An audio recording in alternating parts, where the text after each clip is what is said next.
bring up the Superman curse, and what historic person would you date? Hello everybody, welcome back to Domenick's Flicks. I'm Domenick and I can't wait to talk about our next movie. Let's get started. Today's movie is called Somewhere in Time from 1980. It stars Christopher Reeves, Seymour, Jane Seymour, and Christopher Plummer. This is... what? Alright, Reeves plays Richard, a guy obsessed with a portrait of a woman, hanging on a wall like this. He just keeps staring at it, and he doesn't know why, and everyone thinks he's a creepo. He goes back to his hotel, and instead, he decides to self-hypnosis himself, so he can go back and visit her. And that's just what he does. Sounds kind of dumb, sounds kind of wishy-washy, but who says that word anyway, wishy-washy?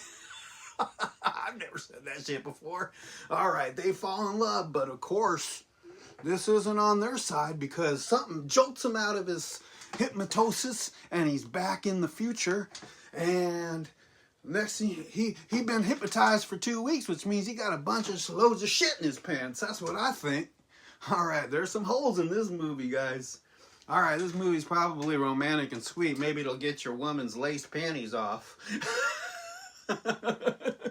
But I say it's a miss for me, man. It was somewhere in my waste of my time, alright? I didn't watch but 30 minutes of this movie, alright? But you could go back in time and start a romance. If you could go back in time and start a romance, who would you start it with, huh? Who would you pick to start a romance with from the 1900s or way back in time, huh? Would you pick Eleanor Roosevelt? Because she was quite a looker, that girl. I would pick Louise Brooks from 1929. She's from a movie called Pandora Box. You probably never heard of her. That's all right. But I also think Christopher Plummer's in this movie, but I never saw the guy. I mean, did you know something about Christopher Plummer, though? He wasn't a very good handyman with lead pipes or conduits, though. That's pretty ironic.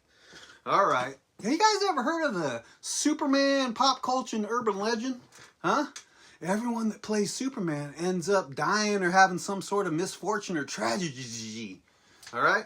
In 1950s, it was George Reeves. He played Superman, but you know what happened to him? Gunshot wound to the fucking head in 1959, alright? Under mysterious circumstances. Then you got Christopher Reeves here in Somewhere in Time. He played Superman in 1979. You want to know what happened to him? You guys want to know what happened to him? Alright. He, under mysterious circumstances, was in a terrible, horrible movie called Somewhere in Time. That was absolutely the worst thing that ever happened to him his whole life, I thought. Alright, what about Henry Cavill, though? Did he get that Superman curse? Fuck, yeah, he did.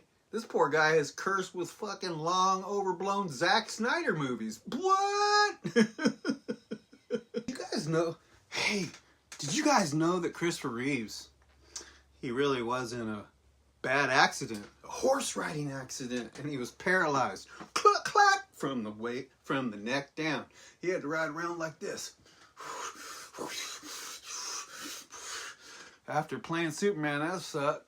Alright, but you know what really sucked though? You know who came to visit him right after that accident every fucking day just to sort of rub it in, I think? Christopher Walken. What are you doing here, Christopher Walken? I don't know what you're doing here. Turns out it was Margot's idea. She's such a kidder. Alright, Somewhere in Time gets a nose down for being a waste of my friggin' time. You know what I'm saying? Tried to hypnotize me, but my brain couldn't. It's too strong. It's too strong to be hypnotized, alright? Alright, if you want to see more Jane, check her out in a movie called Live and Let Die. A James Bond movie from 1972 or some shit. Hey, you know what I say? Don't watch it, do what you want, but what you need to do, subscribe to my page, and I'll see you next time. Bye-bye.